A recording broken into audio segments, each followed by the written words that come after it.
Hello, this is Gail Fry, and this is EDL 854. This is Module 1. I am currently a third grade teacher at Isley Elementary in Wichita. I've only taught first and third grade for the past 10 years, some different schools, but I've been at Isley, for this will be my third year there. Prior to becoming a teacher, I was a social worker for over 18 years. I did a lot of different things. I worked for SRS, which is now DCF, and I worked in the foster care unit, relicensing foster homes, and licensing foster homes. And then I worked at Charter Hospital as a child and adolescent social worker. I did both child groups and I did some adult groups. I worked at Sedgwick County Mental Health, Home Care. I was a crisis intervention staff on the weekends. And then I worked for KCSL as an adoption social worker for a while and did both the adoption home studies, but also placed lots of kids where I got to go out and visit and see how they were doing throughout the year. So lots of different things in social work. But now here I am, a teacher, and I've got my master's working on adding to it, hopefully to be a principal someday. Just a little bit about me. This is my family, my pride and joy. I've been married to my husband, James, for 24 years, and I have two boys. Tanner, who is 21, and he moved in January after graduating in December from Friends University, and with a zoo science degree, he moved to St. Louis. So he works at the St. Louis Aquarium.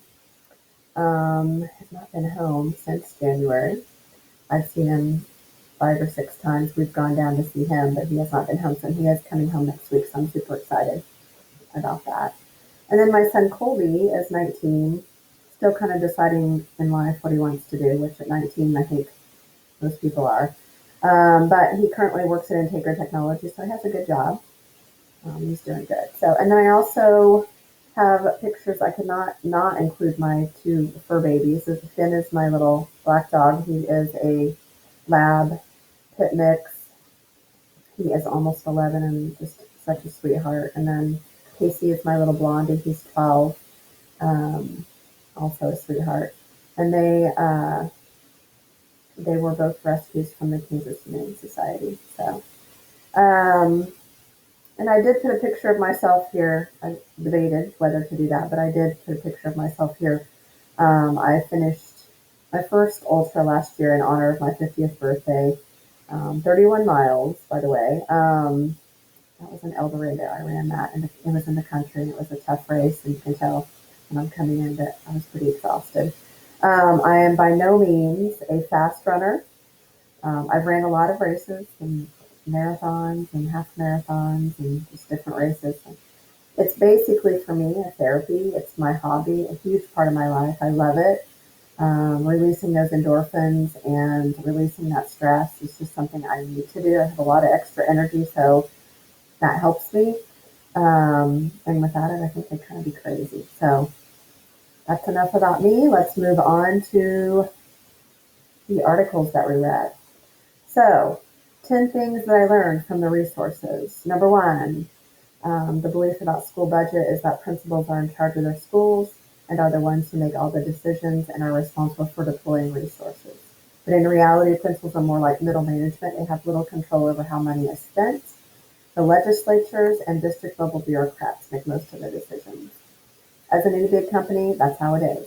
People that don't directly work with those needing the services, which is our students, are making decisions for us. And sometimes I think about that and I think it's so wrong. But I know that's what happens in all big companies. Number two, on a state level, financial formulas help decide where and how money is spent. These formulas have restrictions on how much money is spent on what. This often prevents the district officials from being able to spend the money in any other way. In Florida, Arizona, and Tennessee, and other states, they give parents that have kids that go to private schools debit cards.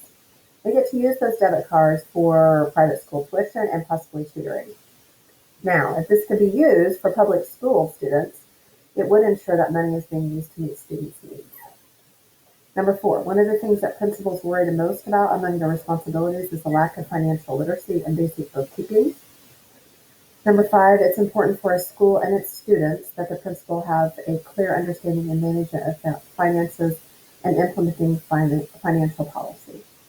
Number 6, a gross profit margin shows how well the school is doing financially. It is the amount of money left from revenues, and it is determined by dividing gross profit by revenues. Number 7, a net profit is taking into account the operating expenses that are taken from the gross profit. Number 8, there are some great financial systems that can automatically and with accuracy report a school's, oh my goodness.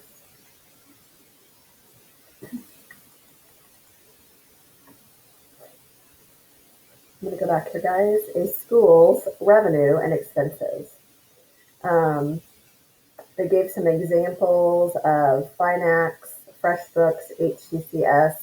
Those were just some of the examples that they gave.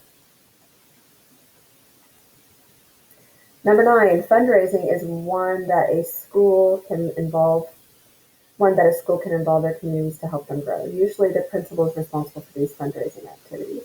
And number 10, about 48% of schools' budget is from state resources. This includes taxes, sales tax, and fees. 44% is local income through homeowners in the area, and the last 8% is from federal resources.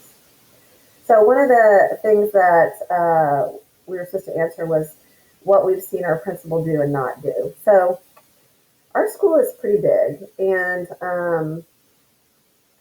I would say that I've not seen her make a whole lot of decisions just because she's the principal, and she's pretty busy. But I have seen her this last year do some distributing of funds due to COVID money and talking about how she can use those. She's asked each grade level to come up with different ideas for how we can use it, and then we submit those, and then we'll know this next year what we're going to be using those for.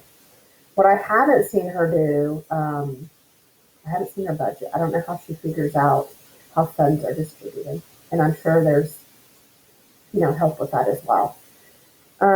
It makes sense that I would not know a lot about her budget. I'm sure she wants teachers to focus more on teaching and not how funds are used. I also think that budget is one aspect of her job, and so I do not see her having time to share every detail with her staff about where and how money is being spent, nor do I think she would want to. Concerns as a future leader.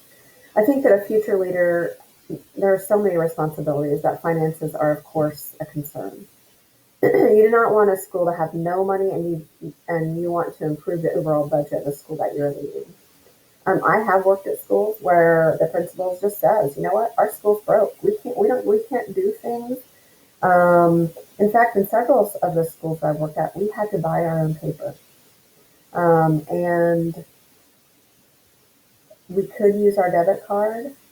And then at one school, we couldn't use our debit card. So if you wanted to print anything, you had your own copy paper, and you would take it down to the copy room. And if you forgot it there, usually somebody else would use it up, but you go back down and get it, and you make sure that you bring it down each time you want to copy something. So I haven't had that at the school that I'm at currently. That was a frustration. First of all, the amount of copies being made, I mean, you kind of want to, reduce that. You don't want it to be all about copy paper, but you do have to make copies for your students for activities, things that you're doing, as well as for yourself. That's a lot of money spent. I remember asking parents for help with that in my newsletter, and then I was told I couldn't do that, but I did for part of the year. So I was told I couldn't anymore. So to me, going to a couple schools that didn't have money, it is a huge responsibility as a leader to make sure that doesn't happen. But I've also been at schools where they did a great job managing school finances, and that wasn't an issue. And some principals that had brought a school that was broke back up to, financially secure again. It can affect resources available to students and staff, and that's a big concern because in public schools, resources are already an issue. And that is the end of my presentation. Thank you very much.